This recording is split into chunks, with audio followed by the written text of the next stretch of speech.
Sebagai seorang Kapolri, pernyataan ini, pembangkangan ini merusak institusi Polri yang sama-sama kita cintai oleh satu orang yang namanya Sulistyo Sigit. Saya katakan di sini bahwa saudara Jenderal Polisi Sulistyo Sigit tidak beretika, bahkan cenderung kurang ajar. Tidak pada tempatnya seorang Kapolri bicara seperti itu.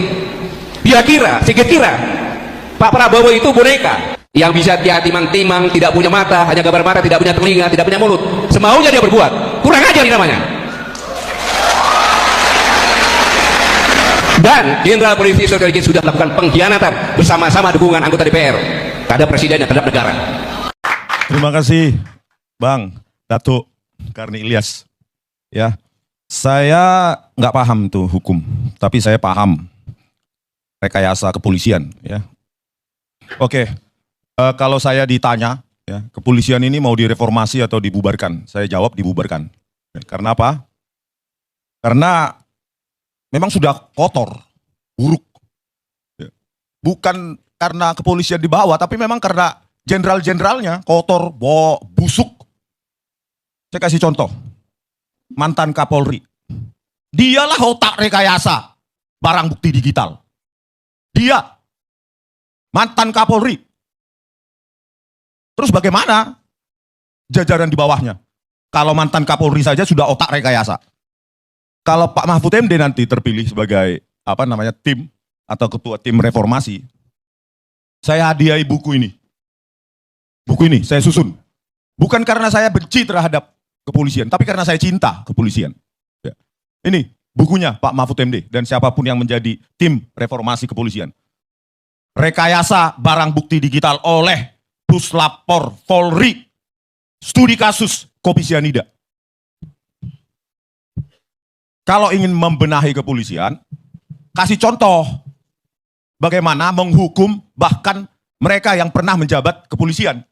Demonstrasikan bagaimana tindakan atau hukuman yang lebih berat bisa diterapkan kepada mereka yang bahkan pernah menjadi pimpinan Polri. Rakyat menilai nanti apakah hukuman semacam itu nanti cuma hukuman main-main, cuma dimutasi atau pangkatnya diturunkan atau gajinya nggak dikasih 1 bulan atau 3 bulan. Semua sudah saya jelaskan di sini. Berani nggak nanti tim kepolisian? Jadi jangan teori-teori aja nanti, lip service tim kepolisian. Kalau memang nggak bisa direformasi, bubarkan saja. Banyak anak muda yang mau mengorbankan nyawanya untuk Indonesia ini. Ya, itu kasus, itu masih kasus Jessica yang divonis 20 tahun. Menjalani penjara 8 tahun. Dan di sel tikus 4 bulan. Saya tantang Pak Mahfud MD ataupun siapapun yang menjadi tim reformasi Polri. Berani nggak? Jadi jangan cuma lip service. Kalau kepada rakyat, cuma kasih judul YouTube saja langsung diperiksa. Kenapa Anda memberikan judul itu? YouTuber diperiksa. Aktivis diperiksa. Itu loh. Berani nggak? Kalau bukti buku saya ini saya salah, tangkap saya, Pak Listio Sigit Prabowo. Besok saya langsung ditangkap. Ahli forensik digital, Bareskrim Polri, masih menipu.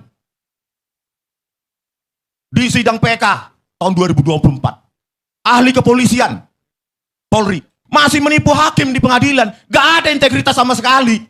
Metadata gak diketik, dibilang salah ketik. Ribuan frame hilang, itu cuma salah ketik. E-Redsoft dan Freemake, software gratisan untuk mengabur-ngaburkan, sehingga tercipta narasi, rekayasa, karang-karangan. Itu dibilang. Software bawaan di VRTel View, bohong. Hancur. Berani nggak? Saya tantang Profesor Mahfud. Buktikan, demonstrasikan bahwa hukum itu berlaku juga untuk mereka. Jenderal-jenderal polisi itu. Rakyat merindukan untuk melihat itu.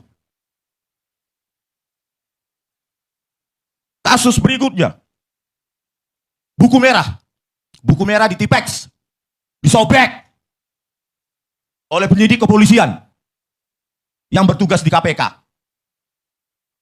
Orang yang pertama di angkatannya, Akpol tahun 2000. Dia yang menjadi jenderal tembus bintang 1. Sementara yang menerima hadiah Makayasa enggak. Orang yang baik justru enggak jadi apa-apa. Bagaimana membenahi ini? Kalau enggak dibubarkan saja. Bang Karni, saya kira Bentar, masih Iya. panjang ini. Le. Makanya berani nggak tim reformasi Polri ini menangkap, memeriksa mafioso di dalam kepolisian ini? Itu tantangannya. Kalau cuma nanti lip service, berikutnya rakyat lupa, ngapain ngabisin anggaran membentuk tim-tim seperti ini? Omong kosong. Omong kosong. Kalau nggak punya nyali, bersih boleh. Tapi kalau nggak punya nyali untuk apa? Nggak ada hasil. Ya, Pak Prabowo Subianto. Kasus KM50 ini lebih brutal. Ya, saya baca keputusannya dengan seksama. Ya, bagaimana mungkin yang diforensik justru HP dari 6 laskar FPI yang tewas dan sempat dijadikan tersangka. Saya baca di keputusan, nggak ada itu di forensik. Polisi-polisi yang ada di lapangan nggak ada. Di mana fairness-nya kepolisian? Sudah memang sangat bobrok. Kalau bisa saya didengar Pak Prabowo Subianto, bubarkan Pak. Dan jangan ada lagi pangkat-pangkat jenderal untuk kepolisian. Sombong. Seperti negara lain saja, inspektur utama kepolisian, inspektur ini kepolisian. Jangan pakai jenderal-jenderal. Sombong mereka. Belum lagi masih kasus 50, KM50. Ya. Polisi memerintahkan menghapus jejak digital di HP di warga rest area KM50. CCTV-nya juga diperintah hapus. Genangan darahnya juga malah dibersihkan, bukan di polis lain. Rest areanya justru langsung dibubarkan. Padahal baru setahun berdiri. Fiber optik 20 jam sebelum putus. Hanya anak kecil yang percaya itu. 20 jam sebelum kejadian 7 Januari 2020 putus. Tidak dianalisa seratnya. Serat fiber optiknya. Benar nggak putus? Apakah digunting, dimakan tikus, kena petir? Tapi itu semua diterima hakim. Karena hakim berpendirian. Kalau sudah keterangan dari kepolisian, itu pasti benar. Inilah rusaknya kepolisian. Kasus Kanjuruhan. 3 jam durasi video, 3 jam lebih durasi video. Hilang dikit sekian itu. Dan di parkiran. Kerjaan siapa itu? Ya, teman-teman, kembali lagi bersama saya di channel video ini. Teman-teman, kita lihat cuplikan video yang sangat menarik ini. Namun, teman-teman, di sini disampaikan para netizen Indonesia, pengkhianatan negara benar-benar harus benar-benar diadili. Nah, teman-teman, siapa saja hukum adalah panglima harus tegakkan hukum di Indonesia. Nah, Kapolri pembangkang dan keras kepala dan sombong merasa masih berkuasa, rakus kemaruk kekuasaan. Jadi, teman-teman, kita setuju rakyat Indonesia kalau untuk instansi Polri dibubarkan saja. Nah, jadi meremehkan dunia pendidikan, para termul ini harus disapu semuanya ya. Nah, dari atasan sampai bawahan polisi, semuanya oknum-oknum kepolisian tiada guna ada di muka bumi ini. Nah, jadi karena kelakuannya bagai preman yang nggak punya hati nurani sama sekali, teman-teman. Jadi jabatan jenderal harusnya berintegrasi, berdedikasi, tapi malah busuk nama baik negara Indonesia gara-gara Kapolri ini. Nah, jadi sampai mulut berhiap pun penguasa tidak akan membuat rezim. Jadi bergerak selagi orang-orang yang sana buta dan tuli.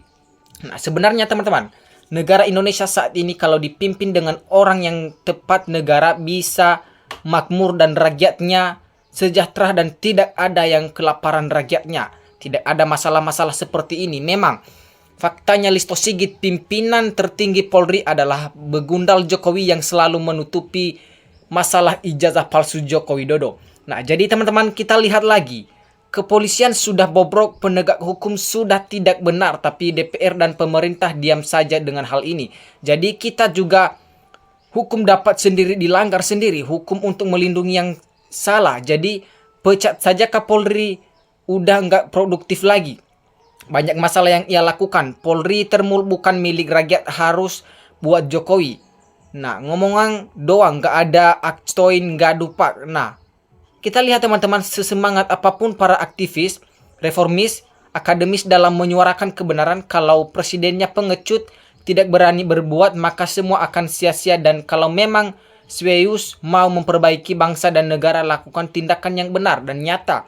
Jadi alhamdulillah, semoga dulu Allah swasta menjaga mereka yang kue-kue istimewa menyuarakan keadilan, kebenaran dan kejujuran di Republik tercinta ini. Berarti mereka ada sedikit hati nurani untuk negara kita. Jadi Bang Rismon, kami salut dengan keberanian Bapak. Jadi kami doakan semoga perjuangan Bapak selalu dalam tujuan kebenaran. Nah, kita lihat lagi wajib ahli hukum untuk melawan penegak hukum yang melanggar hukum dan merusak hukum, yaitu polisi, hakim, dan jaksa, dan hanya adil bagi penjabat dan yang membayar. Itu logikanya sekarang. Nah, jadi betul sekali Bang Rismon, polisi itu penjahat berdasi, nggak merasa berdosa sama dengan junjungnya. Rahasia Jokowi Gibran yang sangat memalukan ada di tangan Sigit, kalau dibuka akan membuka aib negara. Ya, kita lihat teman-teman, sudahlah Pak Jokowi dan Gibran tunjukkan saja ijazah malu sampai berlarut-larut seperti ini. Rakyat ingin tahu, paham loh. Kalau mantap Bang Rismon untuk memajukan keberanian, menyuarakan kebenaran, bikin merinding semuanya ini.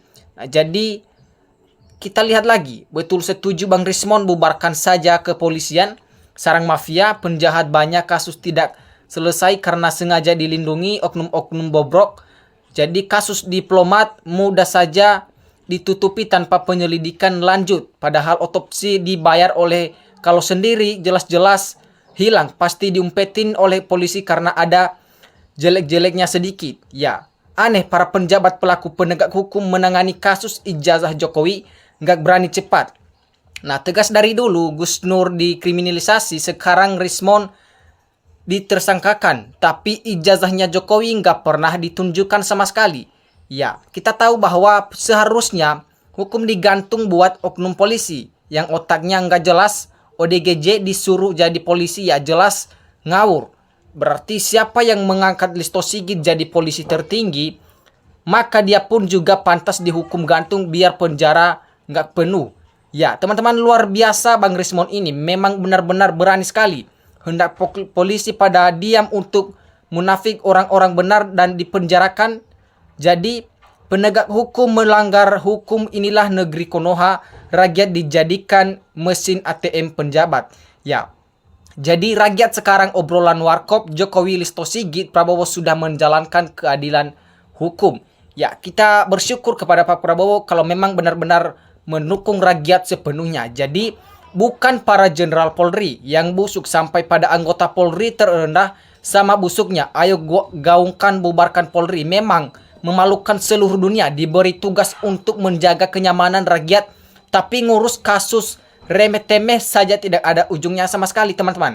Jadi Bang Rismon luar biasa, sehat-sehat selalu Bang, luar biasa perjuangan yang seperti ini, memang sangat luar biasa bagi saya.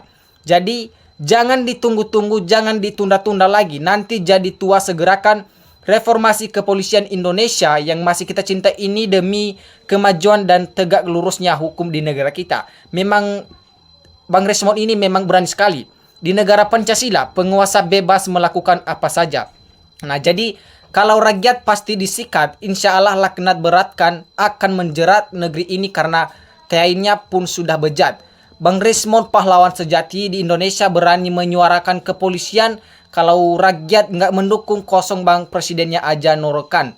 Reformasi polisi harus tegas, kalau nggak bisa merubah berarti cuman ngopi di kantor saja reformasi. Berarti kita cari status sudah ternak kelinci. Ya, semoga Indonesia segera bubar agar terbebas dari presiden termul, para termul, peradilan sesaat, dan rekayasa penyidik Polri atas perintah pimpinan. Berarti terutama terbebas dari para penjilat pembohong seperti sebagian dari narasumber. Nah, hukum di dunia bisa dibeli, hukum akhirat siapapun yang membela. Ya, teman-teman, kita tahu bahwa kalau saja penjabat negara berani bersuara seperti Rismon, wah bisa aman Indonesia ini sepenuhnya 100%. Kalau memang sih, kalau dilihat saat ini polisi hanya meresahkan masyarakat saja. Sehingga kalau dibubarkan jauh lebih baik negara ini. DPR bukan diam, tapi menikmati, termasuk oknum Kapolri, termasuk penguasa tertinggi. Kita agak ragu karena kesannya pembiaran. Jadi penjahat dilindungi, penjahat hukum cuman dijadikan mainan para penguasa mafia ya. Jadi rakyat setuju memang suarakan terus Bang Rismond demi kebaikan institusi polisi. Jadi di masa depan apa yang kau bicarakan mayoritas rakyat Indonesia selalu mendukung. Ya, jadi teman-teman, Polri bobrok dari awal perekruturnya main duit, main ordal, nepotisme sudah membudaya sehingga menghasilkan polisi buruk. Ya, proses hukum Kapolri Sigit jika ikut menghalangi menutupi kasus-kasus seperti Jokowi sebagai balas budi dapat jabatan abadi. Nah, Presiden Prabowo harus turun tangan tentang masalah ini untuk memperbaiki hukum yang sedang hancur saat ini. Luruskan semua para penegak hukum, siapa lagi kalau bukan presiden yang memperbaiki hukum kita di Indonesia ini, karena dialah paling jabatan tertinggi di dunia ini. Nah, oknum tapi institusi negarawan bagaimana nih cara membenahinya? Bubarkan saja organisasi polisi atau tidak perlu pangkat jenderal, cukup spektur saja biar mereka tidak sombong dan angkuh. Jangan dibubarkan polisi bagaimana, karena setiap negara harus mempunyai polisi, jadi oknumnya juga dipecat hukum mati aja lebih baik daripada polisi ditiadakan.